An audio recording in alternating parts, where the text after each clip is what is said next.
अस्सलाम वालेकुम। मेरे पास में एक किताब है सैयद पीर हज़रत मौलाना रियाज़ अख्तर साहब की। हमारे शरीर के जितने भी अंग हैं जैसे आँख, नाक, कान, सर, हाथ, पैर और हथेलियाँ, पंजे, ये जो चीज़ फड़कती है, इनके बारे में जो उन लोगों ने तहकीकात करके जो जो जो ताबीरें लिखी है वो मैं आपको एक एक करके बताऊंगा। आप इसको गौर से सुनिएगा और अपनी ज़िंदगी के अंदर शायद इसका आपको फ़ायदा दे जाए, ताकि आपको आप इधर उधर दूसरे लोगों से पूछने की ज़रूरत ना पड़े। आपके खुद के पास में ये वीडियो होगा, आप इसमें से पता कर सकते हो। करीब 36 अंग है हमारे शरीर के, उन सभी के फड़कने की इन्होंने अख्तर साहब ने जो ताबीर लिखी है, आप उसको सुनिए। पहला जो है अंग है वो है माथा फड़कना। तो माथा फड़कने की ताबीर ये है, नई नौकरी मिलेगी या तनख्वाह बढ़ेगी या पगार बढ़ेगा या सफ़र पेश आएगा, कहीं बाहर जाना पड़ेगा माथा फड़कने से। सर फड़कना मतलब खोपड़ी ऊपर से, जहाँ जिसके ऊपर हमारे बाल होते हैं, तो मुद्दा हासिल होगा, मतलब कोई आपका कोई लक्ष्य है या कोई मुद्दा है बरसों से, वो आज आपको हासिल हो जाएगा। फिर तीसरा है दाहिनी भौं फड़कना।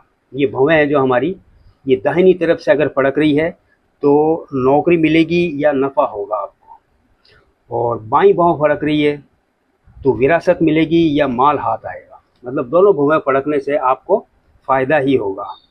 अब होती है पुष्ट, मतलब 5वें नंबर है पुष्ट। पुष्ट बोलते हैं कमर को। कमर फड़कना, दौलत मिलेगी या सफ़र पेश आएगा, कहीं से आपको पैसा मिलने, रुका हुआ पैसा मिलेगा या फिर कहीं आपको सफ़र करना पड़ेगा। फिर है छठा दाहिनी आँख फड़कना। देखो ये बड़े गौर से सुनना, ज़्यादातर लोगों को आँखें फड़कने की शिकायत आती है कि मेरी आँख फड़क रही है। ठीक है, दाहिनी आँख अगर आपकी फड़क रही है तो झूठा इल्ज़ाम लगेगा और बदनामी होगी। दाहिनी मतलब सीधा हाथ की तरफ से अगर आँख फड़क रही है तो आपके ऊपर झूठा इल्ज़ाम ज़रूर आएगा और बदनामी होगी। और अगर आपकी बाईं आँख फड़क रही है, बाईं आँख, तो किसी जो बहुत ज़्यादा आपको प्यारा है दुनिया के अंदर, उसका इंतकाल हो जाएगा और उससे हमेशा के लिए जुदाई हो जाएगी, बाईं आँख। तो आँखों का फड़कना तो कहीं पे भी आपको फ़ायदा वाली बात इन्होंने नहीं लिखी है। ये किताब है, देखो मैं आपको बता दूंगा, कभी आप इसको देखोगे, मैं डिस्क्रिप्शन में इनका नाम वगैरह सब डाल दूंगा। अगर आप खुद ख़रीदना चाहोगे तो आपको मिल जाएगी। मतलब आँखों का फड़कना, आपको या तो किसी की जुदाई होगी हमेशा के लिए, या फिर आप कोई इंतकाल हो जाएगा, या फिर आप पे बदनाम हो जाओगे, या फिर आप पे कोई इल्ज़ाम आएगा, वो भी झूठा होएगा। अब दाहिने कंधा फड़कना, सीधा हाथ का, रंज होगा और फ़िक्र होगी, या तो कोई रंज आएगा या फिर कोई फ़िक्र लग जाएगी आपको। अब बायां कंधा फड़कना, दुश्मन पर विजय प्राप्त होगी, मतलब दुश्मन पे या गलबा हासिल होएगा, मतलब आप उससे जीत जाओगे। और बायां बाजू फड़कना, किसी बहुत ही प्यारे से मुलाकात होगी, कोई खुशी मिलेगी। जैसे अगर कोई नर है तो उसको कोई बहुत प्यारी कोई नारी है, कोई कोई मादा है तो उससे मुलाकात होगी, और अगर कोई मादा है तो फिर उसको उसका बहुत पुराने कोई छूटे हुए हैं उनसे मुलाकात होगी। ये बाजू, बायां बाजू, बायां इधर होता है। अब दायां बाजू फड़कना, दोस्त से मुलाकात होगी, इसका भी वही है, दोस्त से मुलाकात। बाजू फड़कने का मतलब है कोई बहुत भूले बिछड़े कोई यार दोस्त आपको मिल जाएंगे। अब एक चीज़ होती है पिंडली फड़कना, मतलब जो दुश्मन से है, जो आपका विरोधी है, उससे आपका समझौता हो जाएगा पिंडली फड़कने से। और दूसरी ताबीर इन्होंने ये लिखी है कि लड़का पैदा होएगा। अगर कोई हामला है आपके घर में तो फिर उसके लड़का पैदा होगा। फिर होता है तलवा फड़कना, पैर के नीचे के हिस्सा, कोई नामुराद खबर मिलेगी जिससे आपका दिल खुश नहीं होगा। सफ़र में जाओगे तो तकलीफ़ होगी, सफ़र भी पेश आएगा, अगर पैर में तलवे में आपके फड़क रहा है तो तकलीफ़ होगी सफ़र में। और पाँव की पुष्ट फड़कना, मतलब तलवे से ऊपर वाला जो हिस्सा है पाँव का, वो मर्तबा बढ़ेगा और तरक्की होगी। नीचे अगर कुछ फड़क रहा है तो तकलीफ़ है, और ऊपर अगर फड़का है तो मर्तबा पड़ेगा और आपको फ़ायदा होगा, तरक्की होगी। कान दायां फड़कना, दायां कान, खिलाफ उम्मीद फ़ायदा हासिल होगा, जिसमें आपने कभी कोई उम्मीद ही नहीं की होगी, ऐसा फ़ायदा होगा आपकी अगर कान फड़क रहा है। और बाएं कान का इस किताब में है नहीं तो मैं लिखूंगा भी नहीं। फिर है 16 नंबर, बायां रुखसार गाल फड़कना। ये बीमारी में मुब्तला होगा या और खुशखबरी भी मिलेगी, कोई खुशखबरी भी मिल सकती है, मिलेगी, मगर आप बीमार हो जाओगे। दायां रुखसार इधर वाला, कोई आफत आएगी, मतलब गाल फड़कना बुरा है, ठीक है। दायां हाथ फड़कना, मुखालिफ मगलूब हो जाएंगे। मुखालिफ मतलब जो आपके विरोधी हैं, जो आपके दुश्मन हैं, वो आपसे परास्त हो जाएंगे। मतलब दायां हाथ फड़कना, ये हाथ ऐसे ऐसे ऐसे फड़क, ऐसे पूरा हाथ ही फड़क रहा है, या कंधे से लेकर ठेठ नीचे तक फड़क रहा है। और बायां इसमें लिखा हुआ नहीं है तो मैं बताऊंगा नहीं।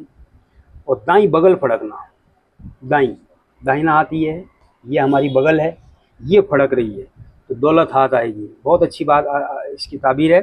और बाई बगल फड़कना मतलब आपका मर्तबा बढ़ेगा, पदोन्नति हो जाएगी। आप जिस पद पर हो तो आप एक स्टेप आगे बढ़ जाओगे, प्रोग्रेस हो जाएगी। जांग, जैसे हमारी जांग होती है जिसको उर्दू में जानू रान फड़कना बोलते हैं, उसके अंदर अगर ये जांग फड़क रही है तो चिंता होगी, मगर मर्तबा बढ़ जाएगा। मतलब उस मर्तबा पर बढ़ने के लिए ही चिंता होगी आपको, वहाँ पर आपको स्ट्रगल करना पड़ेगा। और बाएं हाथ की उंगलियां फड़कना, उल्टे हाथ की, सफ़र से फ़ायदा होगा। उल्टे हाथ की उंगलियां फड़क रही, ये 5 उंगलियां अगर फड़कती है, और बाएं हाथ की उंगलियां फड़कना, मगर दाएं हाथ की नहीं लिखा हुआ इसमें, मैं नहीं लिखूंगा, नहीं बताऊंगा। ऊपर का होठ फड़कना, ऊपर का होठ, राहत और कामरानी हासिल होगी, मतलब आपको कोई राहत होगी और कोई कामयाब जो ना होने वाला काम है वो हो जाएगा, हो रहा है, इस वजह से आपका ऊपर वाला होठ फड़क रहा है।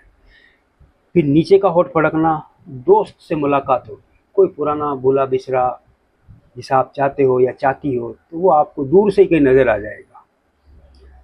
और दोनों होठ अगर फड़क रहे हैं, दोनों होठ के अंदर अगर कंपन है, तो दुश्मन से मुकाबला हो सकता है, या कोई फिर दोनों ही होठों के अंदर फिर आपका बहुत ही ज़्यादा प्यारा, बहुत ही ज़्यादा जिससे आप मिलना चाहते हो कई सालों से, वो आपको सामने खड़ा हुआ नजर आएगा। फिर है 26वां नंबर है गला और गर्दन फड़कना। जैसे ये गला है, ये गर्दन है, ये पूरा एरिया ही फड़क रहा है उसका, तो नफ़ा होगा, नेमत मिलेगी। और बाएं जानिब से, बाएं जानिब इधर से इस तरफ फड़के तो दोस्त से मुलाकात होगी। ये दोस्त भी रोज़ वाले दोस्त नहीं है, ये वो दोस्त हैं जो मैंने आगे जिक्र किया है। फिर 27वें में है सीना फड़कना, सामने का ये जो सीना है, रंज होगी और परेशानी होगी। और दायां पिस्तान बख्श स्थल, जहाँ बच्चे दूध पीते हैं, औरतों के और मर्दों के अलग है, वो भी बख्श स्थल ही कहलाएगा, उसको भी पिस्तान ही बोलेंगे।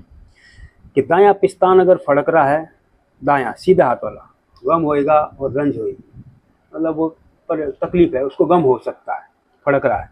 और बायां पिस्तान फड़क रहा है तो लड़का पैदा होगा। अगर कोई घर के अंदर प्रेग्नेंट है औरत, या कोई बच्ची आपकी या आपकी बहू वगैरह जो भी है, घर के अंदर अगर प्रेग्नेंट है और अगर आपका बायां पिस्तान फड़क रहा है, आप इसको ताबीर दोगे लड़का है। और दिल फड़कना, कभी कभी किसी का दिल ऐसे थर थर थर थर कांपता है 1 या 2 सेकंड के लिए, तो गम और चिंता, नाजायज़ चिंता होगी उस बेचारे को जिसमें उसका कोई रोल नहीं है। नाहक, नाहक जिसको बोलते हैं, दिल का फड़कना। फिर है 31वां आया दायां पहलू फड़कना। पहलू बोलते हैं इस करवट को, ये यहाँ से लेके ये यहाँ कोहनी तक, ये पहलू है। माल का नुकसान होगा, कलई जिसको बोलते हैं, माल का नुकसान होगा, दायां पहलू। बायां पहलू फड़कना, सफ़र पेश आएगा। अब वो फ़ायदेमंद है या नुकसान वाला है, इस किताब में नहीं लिखा हुआ है, सिर्फ इतना लिखा हुआ है कि अगर उसका बायां पहलू फड़क रहा है तो वो सफ़र पेश आएगा, वो सफ़र में ज़रूर जाएगा। हो सकता है आजकल 10 किलोमीटर भी एक सफ़र मानेंगे, क्योंकि 10 किलोमीटर दूर लोगों के घर हो गए हैं। और पेट फड़कना, पेट अगर किसी का फड़क रहा है नाभि के आसपास में, तो आराम और राहत नसीब होगी, इसको बहुत आराम आएगा। और पंजा फड़कना, पंजा ये है तो इसका पुष्ट फड़कना पीछे की तरफ से, रिजक में इजाफा होएगा, बढ़ोतरी होगी, उसके जो खाने पीने का सामान है उसका दस्तरखान भर जाएगा। और दाहिनी हथेली फड़कना, हथेली ये है दाहिनी, और ये दाहिनी है और ये बाईं है, ठीक है। तो दाहिनी हथेली फड़कने का मतलब है दौलत मिलेगी, और बाईं हथेली फड़कना मतलब पैसा खर्च होगा। ये फड़कने की है, मगर दूसरी किताबों में, इस किताब में तो नहीं, दूसरी किताबों में मैंने पढ़ा था कि अगर दोनों हथेलियों के अंदर खुजली चल रही है तो पैसा आने की दलील है इसमें, आएंगे। अगर उल्टा हाथ में खुजली चल रही है तो आएगा मगर जाएगा, और सीधे हाथ में अगर खुजली चल रही है तो आएगा मगर वो बड़ा रहेगा उसके, खुश, जिसे बहुत ज़्यादा खुशनसीबी समझते हैं। ये मैंने कुछ अंगों के या शारीरिक जो शरीर के अंग हैं, वुज़ू, उसको मैंने जो फड़कते हैं उसकी पूरी डिटेल बता दी है। कोशिश, उम्मीद करता हूँ आप लोगों को ये वीडियो पसंद आए। लाइक करो, शेयर करो। अस्सलाम वालेकुम।